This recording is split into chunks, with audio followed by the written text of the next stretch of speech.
Today I have a topic that says fear, the enemy's weapon. Fear is the enemy's weapon. That is the weapon that the enemy uses against the children of God. Fear. Fear is the enemy's weapon. Enemy has so many forms of weapon of attack. But fear is the number one that he uses. Open your Bible with me to 1 Kings chapter 19.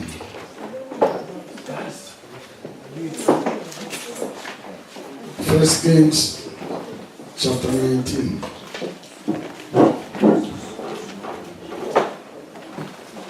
And I'm reading from verse 1 to 4. 1 Kings 19. Are we there? Amen. And Ahab told Jezebel all that Elijah had done, and would tell how he had slain all the prophets with the sword. Then Jezebel sent a messenger unto Elijah, saying, So let the gods do to me, and more also, if I make not thy life as the life of one of them by tomorrow about this time. And when he saw that, he arose and went for his life, and came to Beersheba, which belonged to Judah, and left his servant there. But he himself went a day's journey into the wilderness, and came and sat under a juniper tree. And he requested for himself that he might die, and said, It is enough now, O Lord, take away my life, for I am not better than many fathers. Amen. Praise God. Hallelujah. Fear, the weapon of the enemy. What is fear? I looked up in a dictionary what fear means. It says it's a painful emotion caused by impending danger or evil. It's an emotional thing. Very painful emotion that is caused by impending danger or evil. He said it's a state of alarm, anxiety for the safety of one's self. When you become anxious of your own safety, when we have anxiety, that is fear gripping your heart. Before this 1 Kings chapter 19, it started from 1 Kings chapter 17, when Elijah came to Ahab and said, As long as the Lord lives, for 3.5 years, there will be no rain. We know the story. And Elijah declared that it was so. Elijah went to the bush, and the ravens fed him. He went to the widow of Zarephath, and the widow fed him.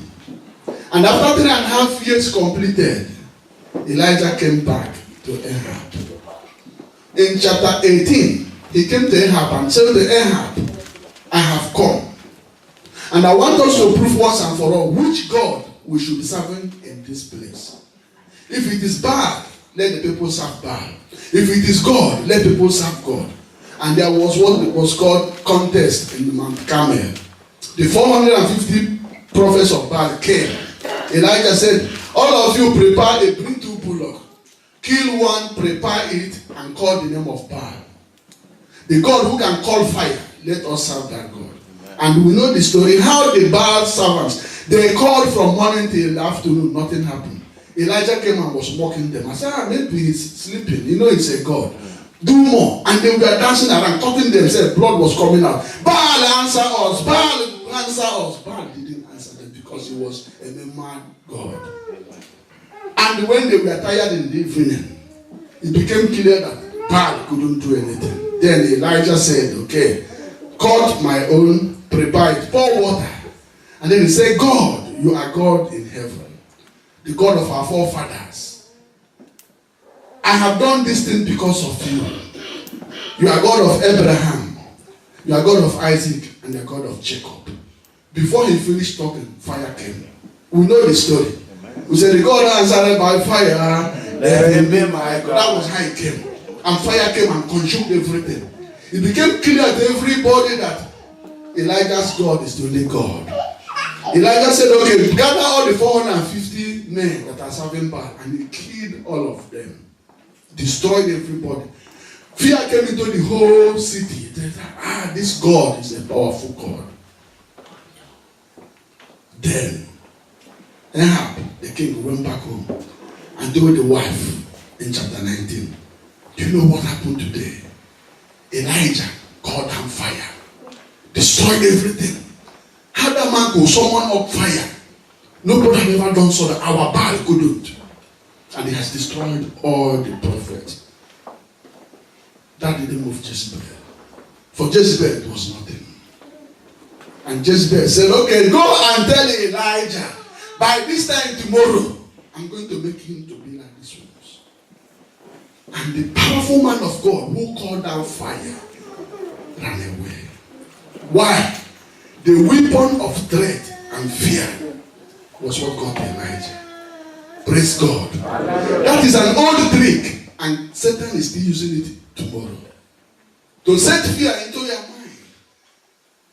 Elijah, who could speak with one word and fire came from heaven. Do you imagine how easy it is to speak and fire come? Have you ever seen it before? Do you imagine that such person, ordinary woman, can threaten him? But Jezebel was not moved by that fire calling thing that they like. For her, it was nothing. There are people that does not bother how far you have gone. No matter the achievement you have recorded, for them is nothing. Even though they are below you, they will still want to run you down. They will threaten and talk and bring you down. Jezebel knew that she cannot stand Elijah. There is no way. He cannot stand before the powerful man of God. But he knew the old trick of creating fear. Many of you have fasted. Prepare yourself for this month and for this year. But the same trick of the enemy, fear, is stopping us from getting what God has destined us for. But from today, you will not live in fear in Jesus' name. I say you will not live in fear in Jesus' name. Because he that is with us is greater than he that is in the world. Praise God. Hallelujah. So how come that Jezebel did not go on her own? Why did she use threat? Why? Because she knew that her presence might not amount to much. She knew she had no power compared to that Elijah. She knew that on her own, she was just a wife to the king. She was nobody. She had not what it takes. The light and darkness can never compete. Light will always win darkness any day. But darkness is frightening more than light.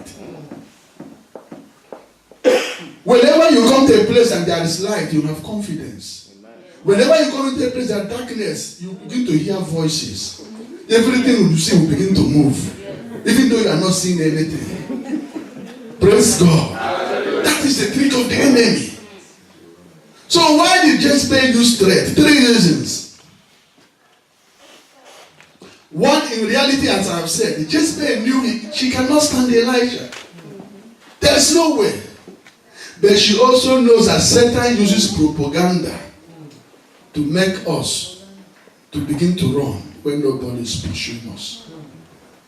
In verse 3, 1 Kings chapter 19, verse 3, it says, and when he saw it, can anybody here tell you what Elijah saw? There was nothing there to see. Satan built an image in the heart of Elijah, and they begin to see what could happen. Maybe how his head got off and is rolling on the floor, and the mouth is talking and saying, Elijah, you are a dead man, and the body is on the floor. Who knows what he saw? The Bible says, and when he saw it, what did he see? I don't know what he saw. Or he saw that they hold him and nail him to the cross. Or then he saw that they tear him into two, or cut off his manhood, or whatever he saw. I don't know what he saw. But it was enough to make him to begin to run for a woman. Propaganda. Many of you are not looking for a job because it's oh boy, I cannot speak Dutch. I don't need to try. So many of you here are desiring to have a white woman. But when they look at you with their blue eyes, you run away. I don't want trouble.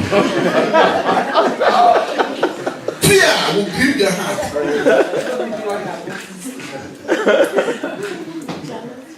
Praise God. Hallelujah. Fear is all the trick.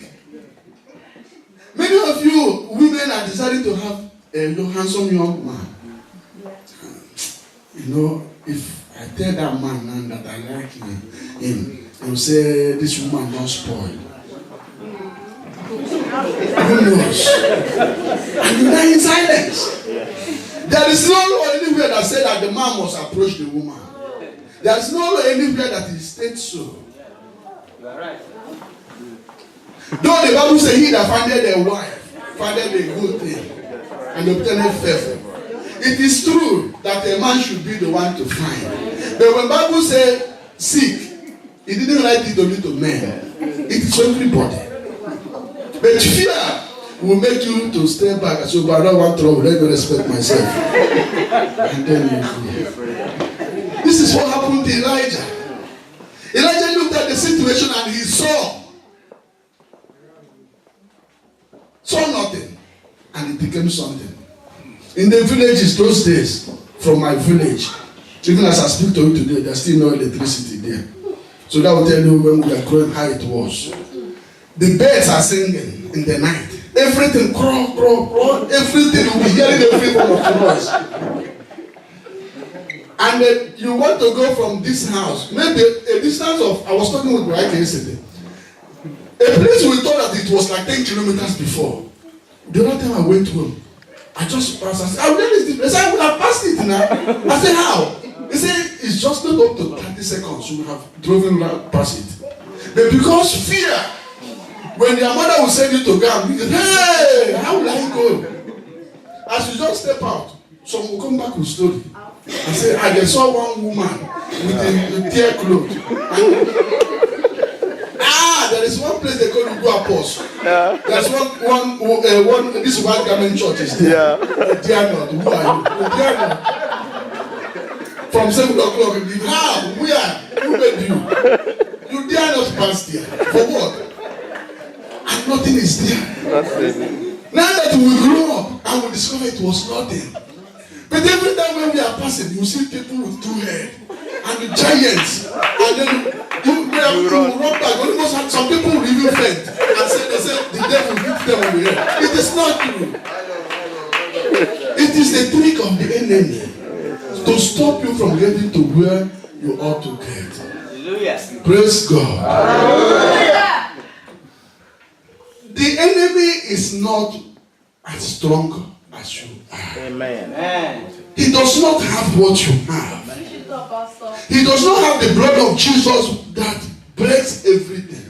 He has not that anointing that breaks every yoke.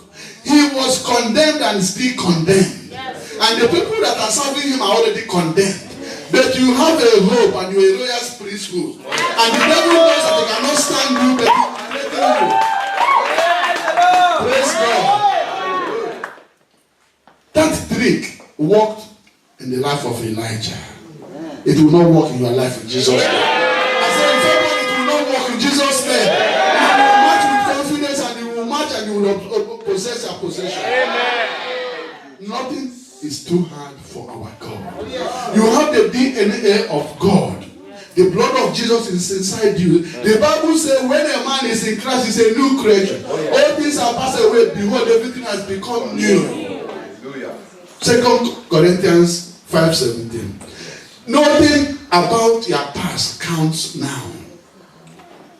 You have a hope, you have a future. Amen. When you remember your past, you say, I failed before, maybe I will fail again. It is not true, you will not fail again. Amen. You are a new person now. Everything will become new in Jesus' name. Amen. The second reason why Jezebel decided to use threat to create fear is because Satan knows that the only thing that can stop the hand of God from manifesting in your life is doubt. When Satan can make you to doubt your own ability and the ability of God, then you have succeeded. When Satan can make you to doubt what God can do, or what you self can do, because the Bible says you are gods. You know that when you kneel down and pray, God answers the prayer. But when Satan gets you to say, who knows, God may not answer. The Bible says in Hebrews chapter 11 and verse 6, without faith, it is impossible to please God. I can tell you that the opposite of faith is fear. That fear will make you and paralyze every form of faith you have. Your faith will only be in theory, but not in practical. It is fear that stops many people from paying even their tithe. They get 2,000 euro. If I remove 200, now it's able to work out. What if they come in Africa and say this person is sick? And what if my washing machine now is spoiled? And what if now, okay, my car? And okay, and what if? And what if? And what if you do the picture of things that can happen? There were those days when we were in school, they say cowards die many times even before they are dead. You begin to panic when nothing has happened. And you doubt the ability of God to supply. You doubt the ability of God to stand for you. You doubt your own capabilities. The gifting that God has placed in you, you doubt it. It's true I was able to do it last year. It's true also that sister was sick and I prayed, God answered. But in this case of my brother, I need another man of God to pray. Because you know, he's my brother, will not believe in me, he will not believe in me. So let another man of God pray. That is fear. Praise God. Hallelujah. Last week or 2 weeks ago, they said my mother was sick and then my younger one called me. They said the one reverend father said they need to gather men of God. They should come and should bring money. They will go and pray. I said, go and sit down. I am praying. And my prayer, if God cannot answer my prayer, I don't think he will answer your own prayer. Praise God. Hallelujah. Don't allow the enemy to intimidate you, to cause you to doubt God. God is never happy when you doubt him. Open to Psalm 78. I want you to see something.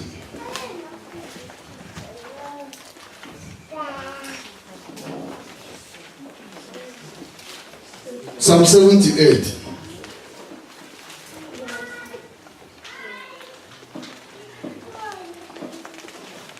We read from verse 17.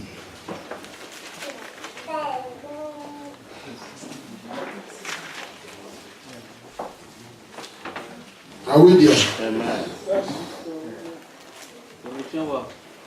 Psalm 78 from verse 17. I'll read from 17 to 22. He said, and they sinned yet more against him by provoking the Most High in the wilderness. And they tempted God in their heart by asking for meat of their lust. Yea, they spake against God. They said, can God furnish a temple in the wilderness?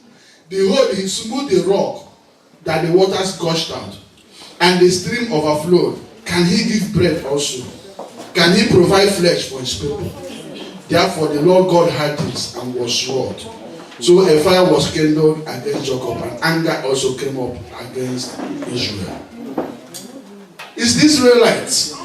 They say it's true. They divided the Red Sea. It's true. Water came down from the rock and we drank. It's true. He called meat to come from the rock. But can he also do this? It is true that God brought you here with his mighty hand. So many of us never thought it's possible to come to Germany. It is true God brought you. Amongst millions of people seeking for visa, you got through. Amongst millions of people that went through the Red Sea, some died and you survived. It's true God saw you through. But can he also provide me a job? If he could do that for you, he will do this also. Amen.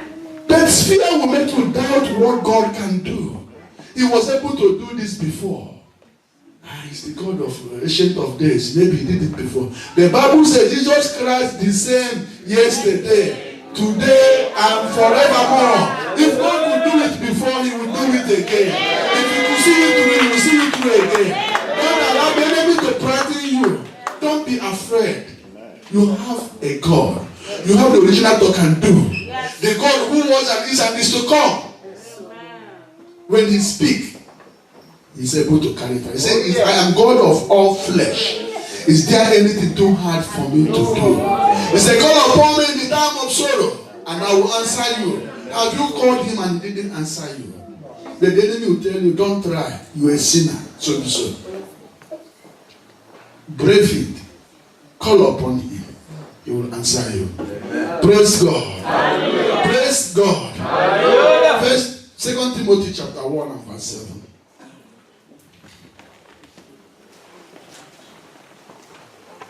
Second Timothy. If somebody find it, should read. Chapter 1 and verse 7.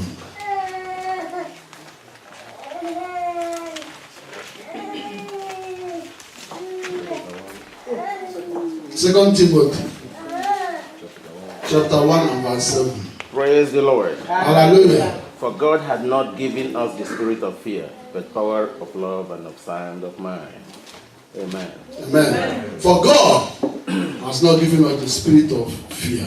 So whenever you experience fear, know that it's not from God. Whenever any situation is making you to be afraid, it is not from God. It's the enemy.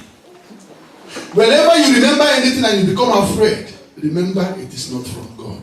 For God has not given us the spirit of fear, but of love and power and of sound mind. Amen.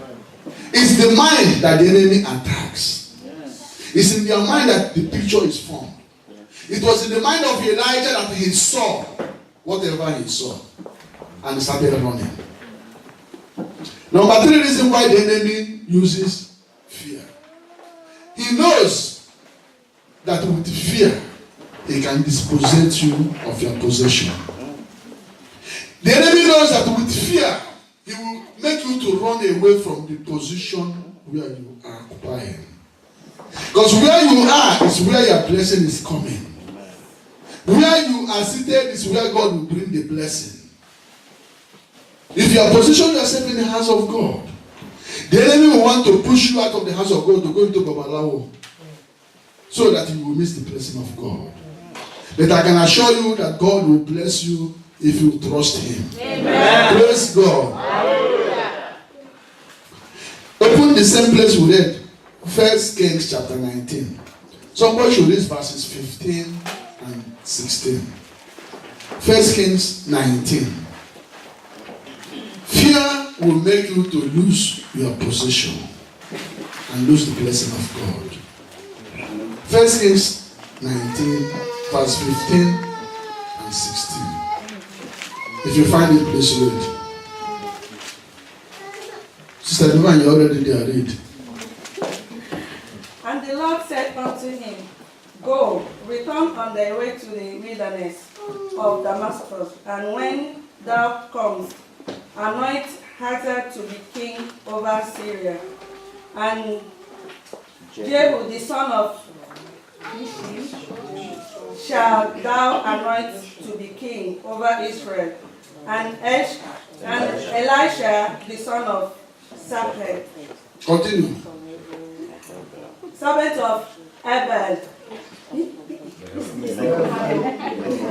shall thou anoint to be prophet in the room. In what? In thy In thy room. It's finished. Elijah complained, God, kill me. I am not better than everybody. If you read the story, after that 4, we stopped at 4. If you read 5 down, Elijah now went into the wilderness, and God, the angel of God fed him for 2 times, and for 40 days he walked far away. And he was in a cave, and he had a voice. He was thinking God will come through the wind. There was no wind, no God. He had another he thought it was through fire. Nothing. And then a voice came to him and said, Elijah, what are you doing here? This is not where you are supposed to be. You are the one who called down fire. You are the one who stood and fought for me. You are the one who said because of you don't serve God, there will be no rain for 3.5 years. Now why are you in the cave? He said, Lord, I am too zealous. I was working for you, and now they want to kill me. In fact, they have killed all the prophets. Only me is remaining. Fear. Then God said, you can no longer. Our brother read something last time. He said, he that put his hand on the plow and looking back is no more fit for the kingdom of God. So God saw that Elijah can no longer. Fear will disqualify you. And God said, go and anoint Elisha. Let him take over. Is that what you want to yourself? Because of fear. You want to tell God that you cannot make it when God has equipped you with talents.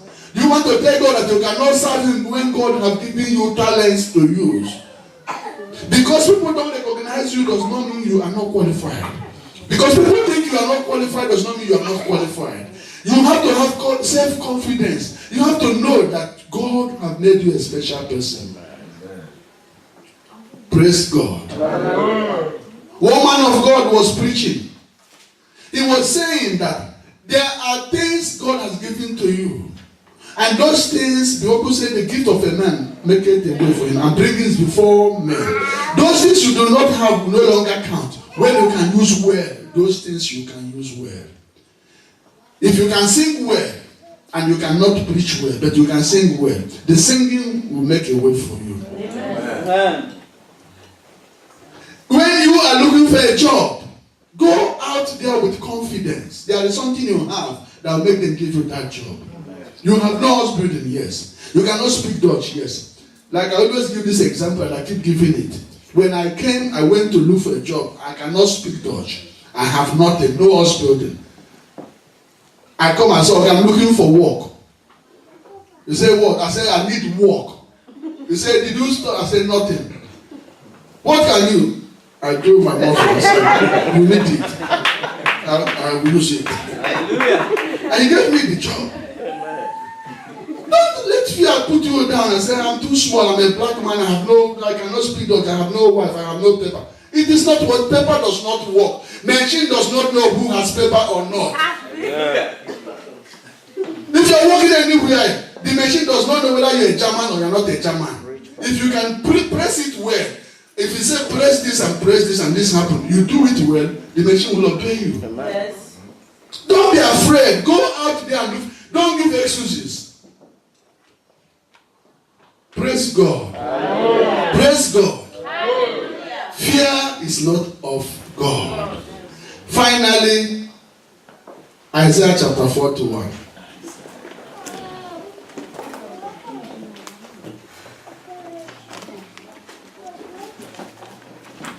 Isaiah chapter 41. I'm reading from verse 10. Are we there? Yes, Lord. Wait for me a little bit.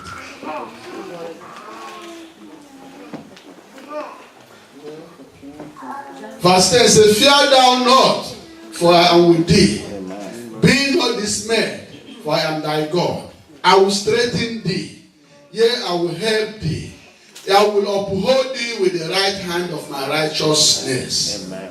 His own righteousness, not your own righteousness. He's not upholding you because you are righteous. He's upholding you because he said, I will have mercy on whom I will have mercy.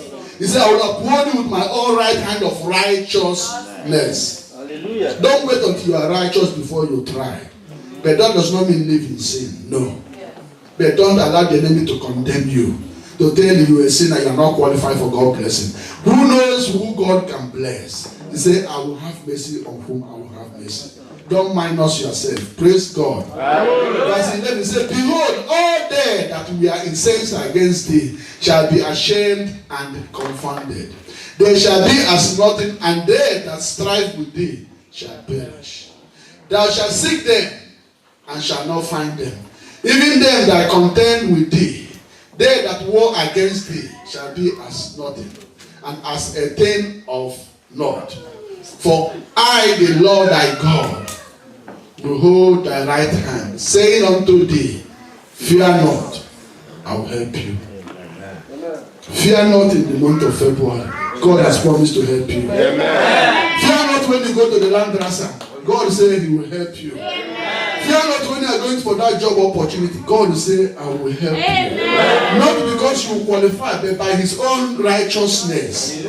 Because he has decided to show mercy to you. Praise God. Today, we are going to take the communion. Ask yourself, what are the things that are making you afraid? Are you afraid of rejection? Are you afraid that the person you love will tell you he doesn't love you? Are you afraid that the person you put your best in will tell you the best is not good enough? Are you afraid that the things that you are doing, that nobody will give you a reward for it?